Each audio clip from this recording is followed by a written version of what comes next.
Robert Plank Show, episode 377.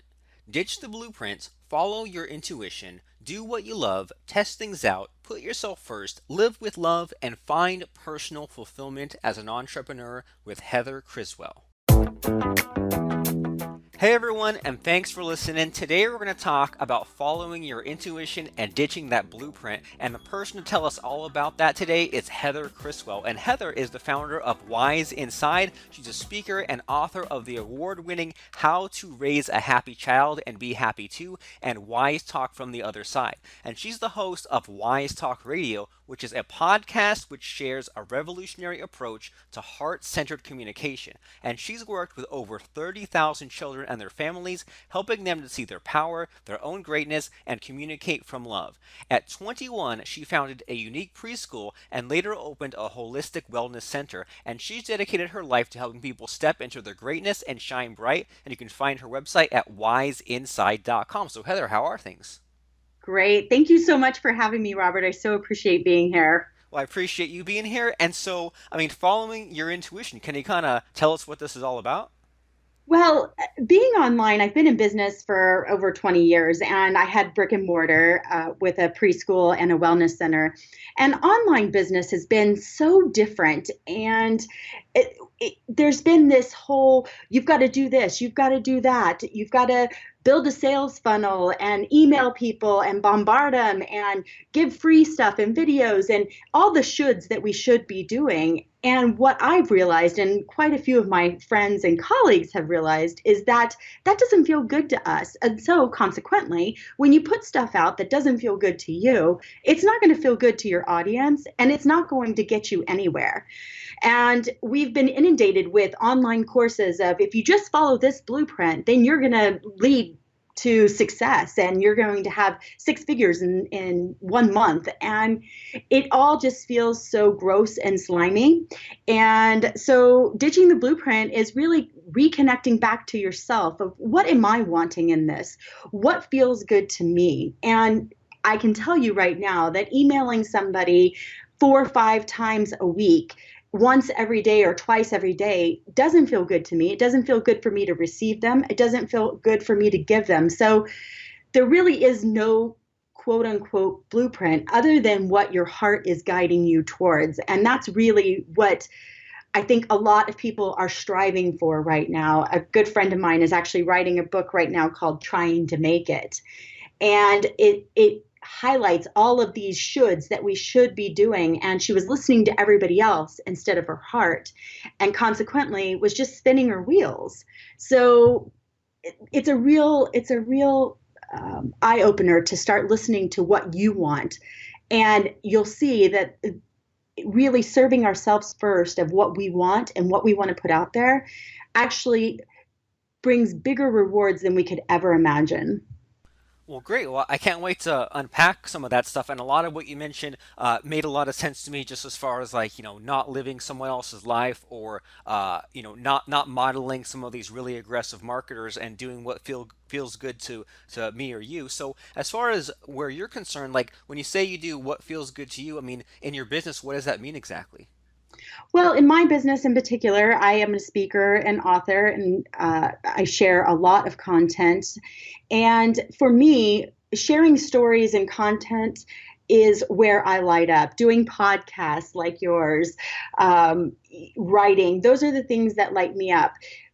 Actually, marketing, if you will, doesn't light me up. And so there is a little bit of leaving it up to doing what you love and letting the magic of the world show up. And how that happens is, somebody just recently that booked me for a major speaking gig, I said, how did you find me? Expecting to hear, oh, on this platform or that platform. And she goes, oh, I stumbled across your website. And I was like, oh, you stumbled across my website. Like, who stumbles across anybody's website? Because there's only a gazillion websites out there, right?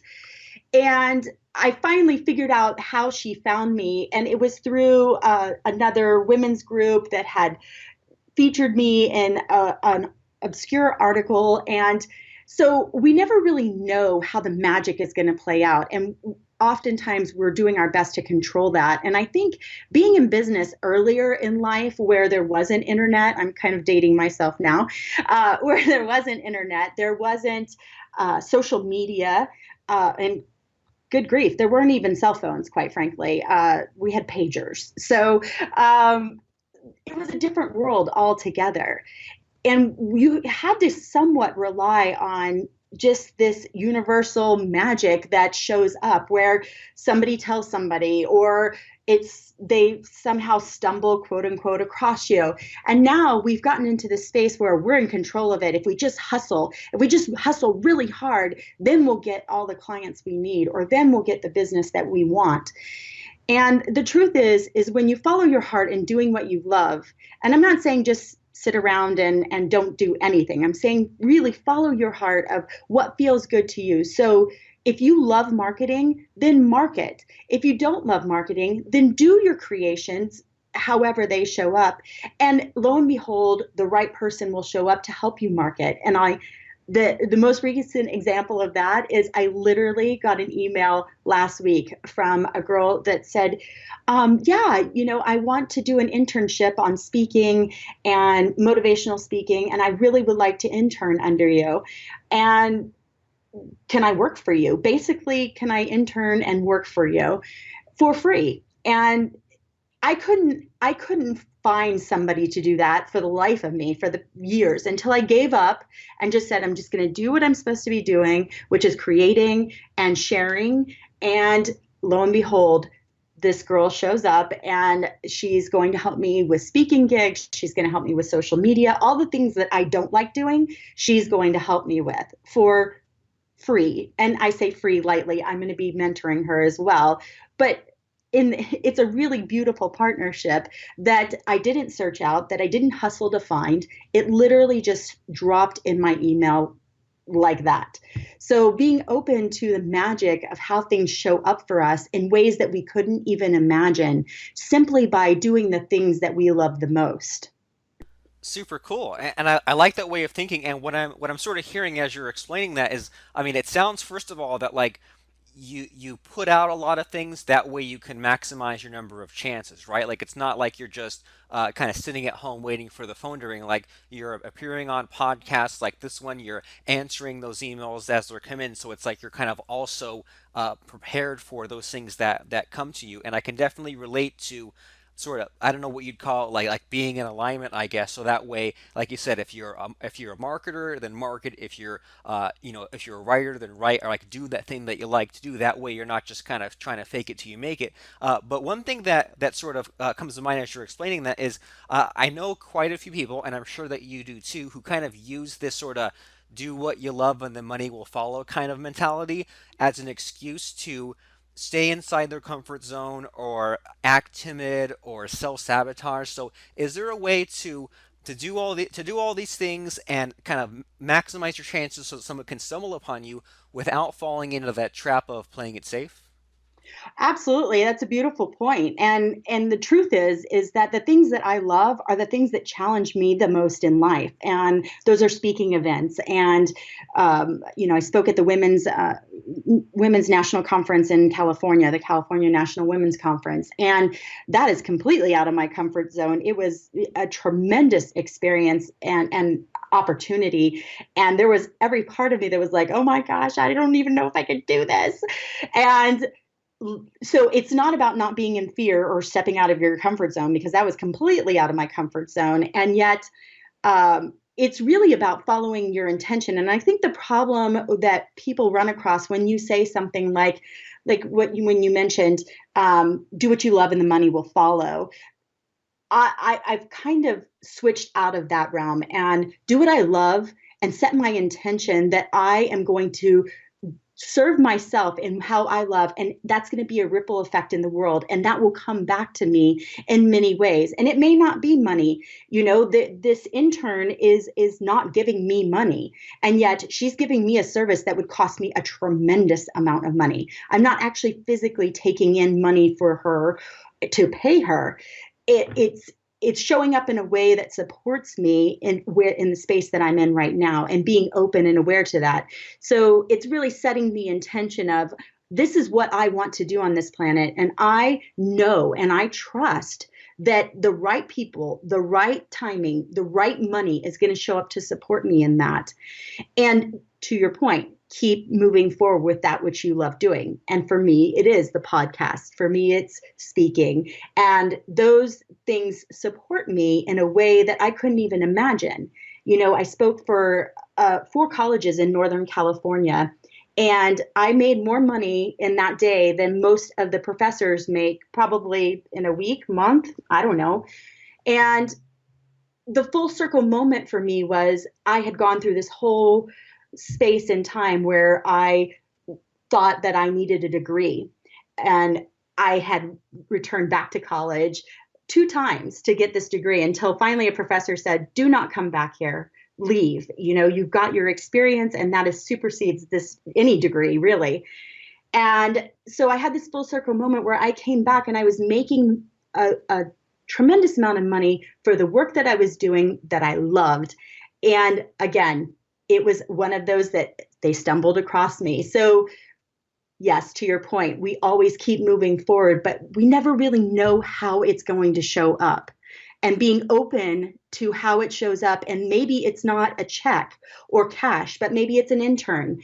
Maybe it's a friend that says, let me help you this way. Maybe it's a new mentor that supports you in a growth in another way.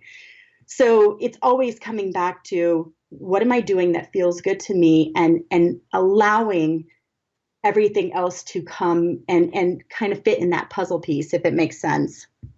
Yeah, it does. So basically have that big purpose, so that kind of drives you to get you to where you need to go, especially with us, entrepreneurs, where things can fall apart really easily, or the ground can shift out from under us on the internet, or sometimes we have to kind of try things a bunch of times before we give up, and so many others have given up before us and they failed, and if we just kind of push forward, we can make it. And so how do you know if you're just kind of going down the wrong track just for the sake of it? Like, how do you know if you're kind of, if like your business, if a business hasn't taken off, if it's been a few years, if you've been kind of at it and like there haven't been any real results, as opposed to sort of pivoting or switching gears? Like, how do you make that decision whether to kind of stay the course or try something else? Well, for me in particular, I take a moment to myself every day and I say, what's working for me? What feels good for me? And moving forward in that direction. Now, to your point, if I'm doing something and beating a dead horse and I'm getting nowhere with it, I'll give you an example, like the emails. I took a course that said, you need to have these specific emails with this template and these words. And every time I sent out that email, I pushed send out to all my people, I felt horrible, because I was like, oh my gosh, this isn't me. This isn't who I am. This is annoying. I would be annoyed. And so consequently, nothing came from that. So my point is, if I'm feeling frustrated, if I'm angry, or if I'm annoyed, those kind of things are the triggers, red flags for me to say, I'm on the wrong path here.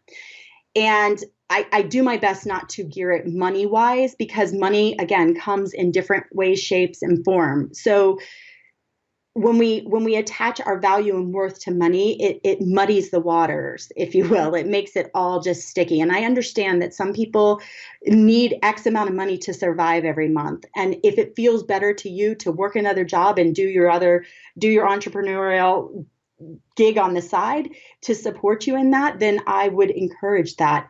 For me, I just keep moving forward with what feels good to me. And when I feel frustrated, when I feel angry, and I just had a person that was doing a promotion, and she asked me if I would be willing to promote her stuff if she promoted mine. And there was this gut wrenching feeling inside. And I actually like her a lot as a human being, but there was a gut wrenching feeling that I was like, ugh, I don't want to have to promote somebody in order for them to promote me. That doesn't feel good. I don't like it. It feels slimy. It feels manipulative.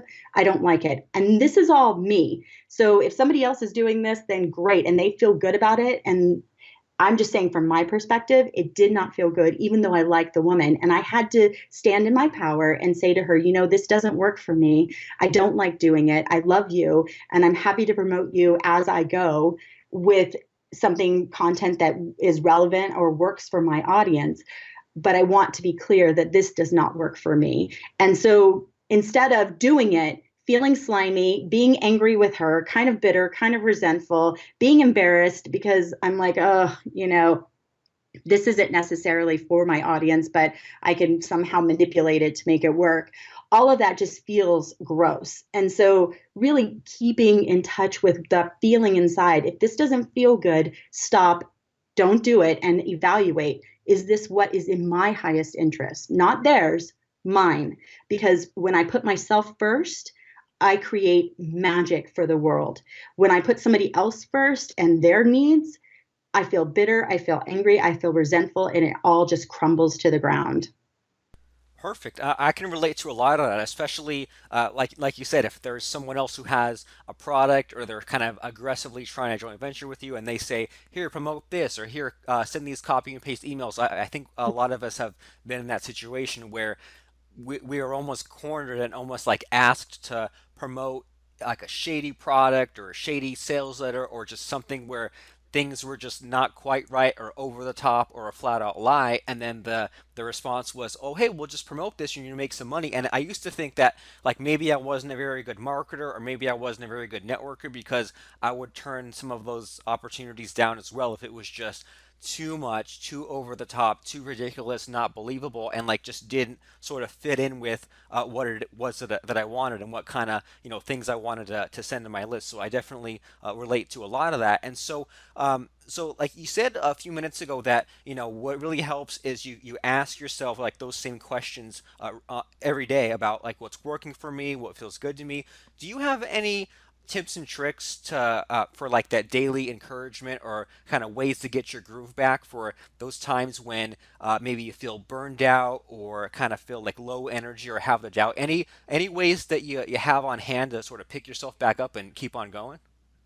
Well, I definitely have a lot of tips and tricks underneath my sleeve to do it because it happens. It happens actually. My experience as being online has been way more of a struggle than being in a brick and mortar building. It's so much more than what I remember it being, and I think that there's just so much available to us, and we push really hard, and that's what we're taught, right? Everybody says just keep going, just hustle, just grind it out, rise and grind. And that is not my MO. And it was at times, but it never worked for me. Mine is rise and shine. And how I do that is I literally close my eyes before I get out of bed. And I've got a brand new puppy. I've got a 6-year-old. So life is hectic.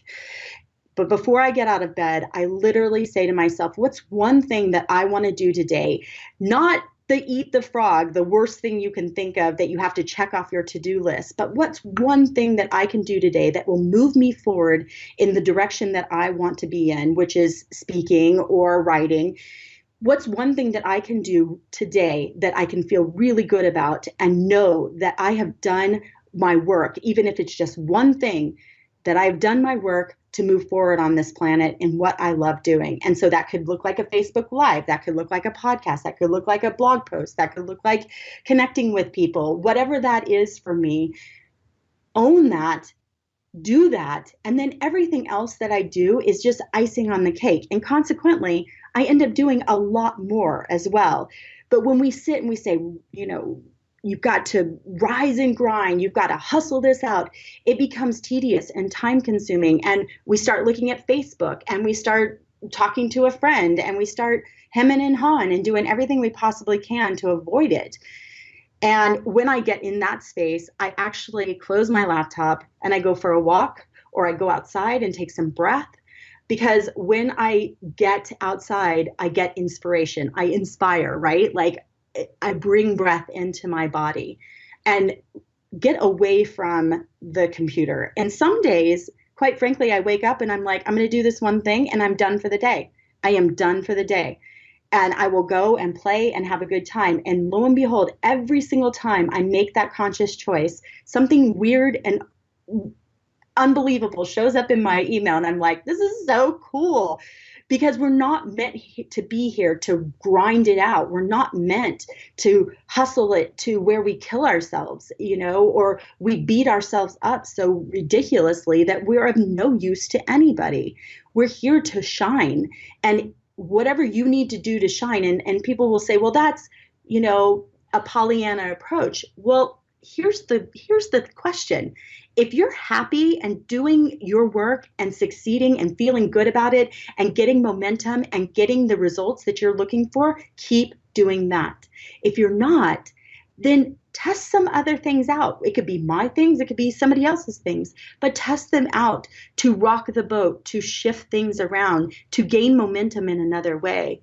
And oftentimes for me, it's just taking a break and really stepping away, having a good day. For me, it's with my son.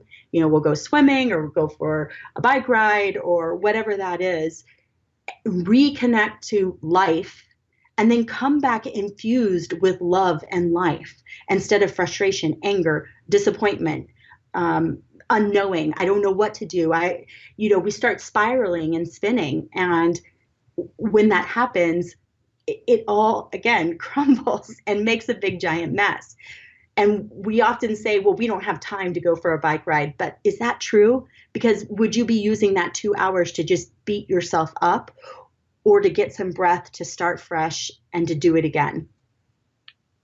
Super cool. And as you're explaining that last part there about kind of like the bang your head against the wall versus taking a break, like there have been so many times when I've been trying to code some kind of plugin, or I've been trying to figure out how to write this blog post in this right way, or just trying to solve this marketing problem or anything, and just there have been times when I've realized, oh yeah, I've been sitting at the computer for 2 hours not getting anything done, having the illusion of getting things done, checking Facebook, checking all that, but actually just kind of just having activity, but not any real result. And then there have been so many times when I just got out of the house, took a walk, or took the weekend off to think about something, or slept on it. The next day, in 5 minutes, I realized the solution, when otherwise it could have taken 8 hours or more. So I can definitely relate to a lot of that, and calming and slowing down and being in the present moment and all that fun stuff. And sort of like one thing that really stuck out for me as you were explaining your mindset there is that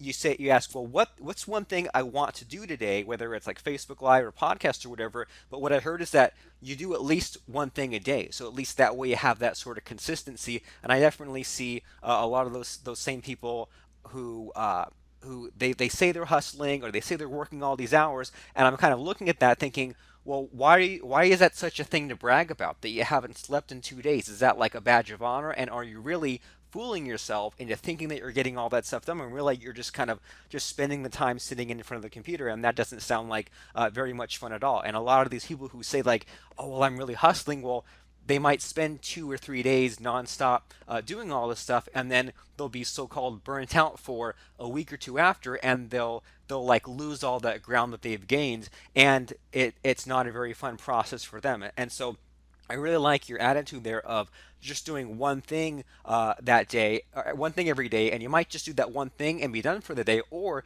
say, I'm rocking and rolling, I got my momentum, I'm on a roll, I might as well go the extra mile and do this extra stuff because I love it so much and I get the results out of it and it's getting me where I need to go. So it's really I think that's a much more like healthier and sustainable mindset that kind of gets you all of what you want, as opposed to this illusion of productivity, which is let me work 20 hours a day. Absolutely. And when you start something that you love, it's not eating the frog, the thing that you hate the most. That's what a lot of people say. Do the thing you hate the most so you can check it off your list and then do everything else.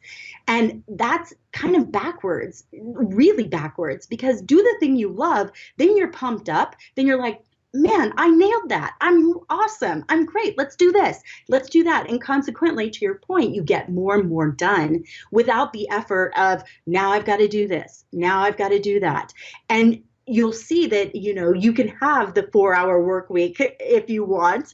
You can really, it's kind of weird because it's actually you are hustling in a really different way, but it's a hustle that feels good. It feeds your heart, it feeds your soul. That's the hustle we want, that we go, yeah, I got that done. Now I'm going to do this. Now I'm going to do that. And you know what? Now I am done. I've got more than I thought I was going to get accomplished. And I still have the rest of the day to do what I'd like to do as well, some extracurricular stuff or whatever, or keep moving until it doesn't feel good.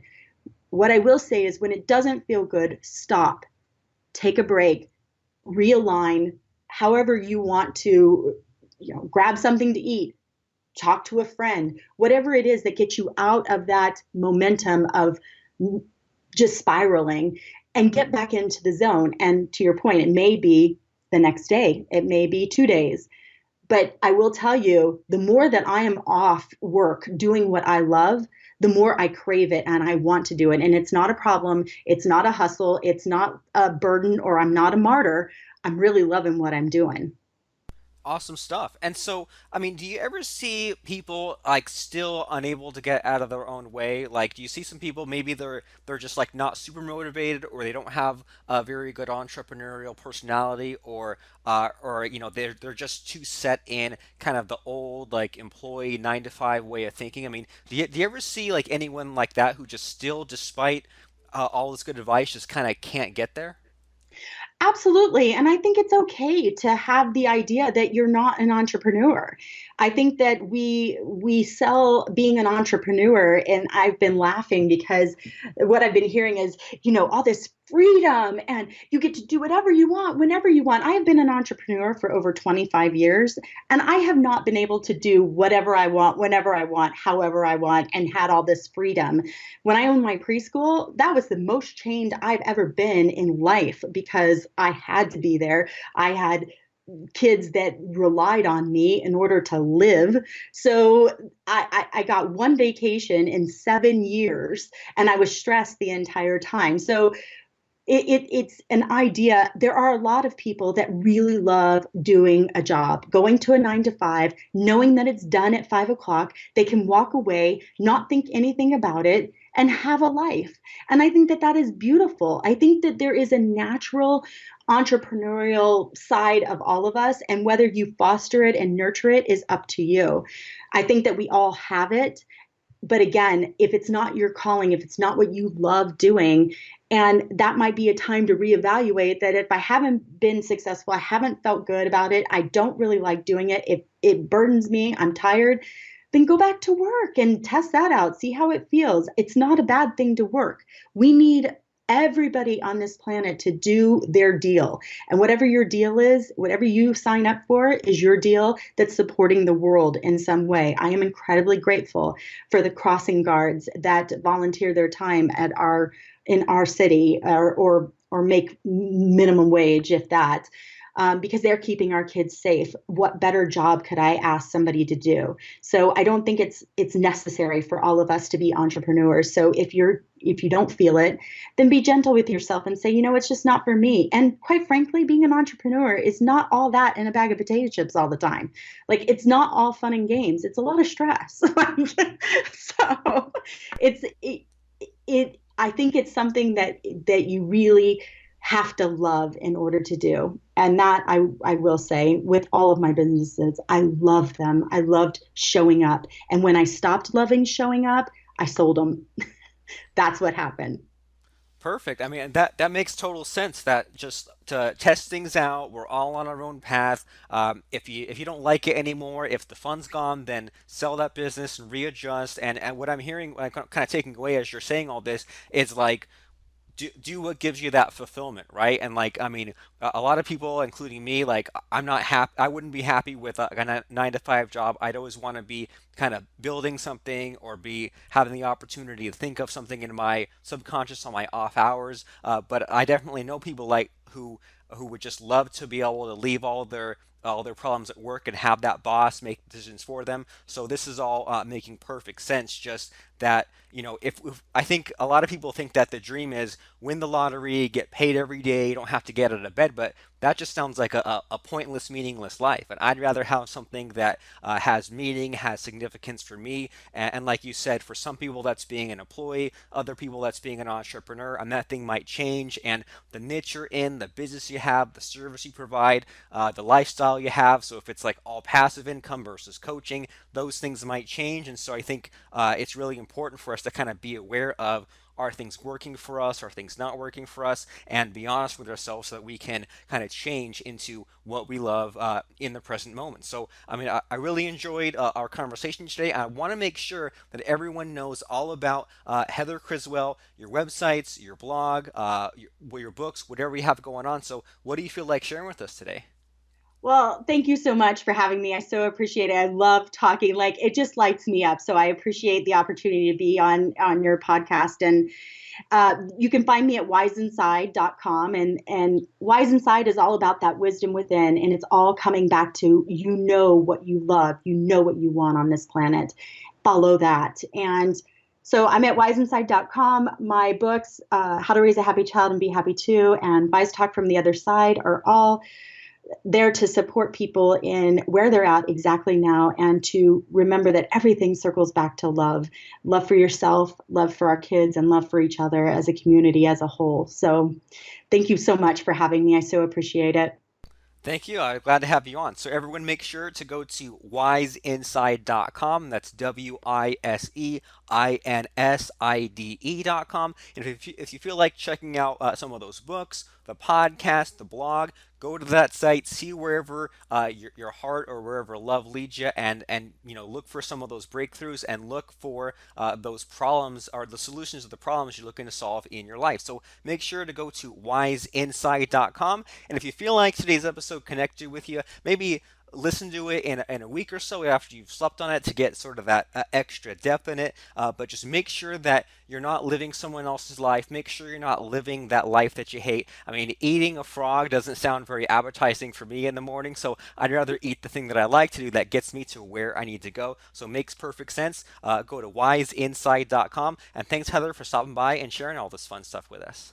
Thank you so much. I so appreciate it. Do you run your online business using WordPress? Did you know that the number one reason why WordPress sites get hacked is because of outdated plugins, outdated WordPress, or just flat out not knowing what they have out there? How many times have you created a test site and just let it sit there? You're leaving yourself at risk. Besides that, you're wasting a ton of time whenever WordPress updates or your plugins update. There's a better way. Check out Website Remote, where you can manage all your WordPress sites from one simple to use dashboard. I'm talking about comparing what's on each site, comparing what versions are out there, and most importantly, choosing what you want to update when you want to update it with one single click. This is the way that you need to manage all your WordPress sites, and we have a special just for you being a listener of the Robert Plank Show. Head on over to websiteremote.com/trial. That's websiteremote.com/trial to get your 99-cent trial started today.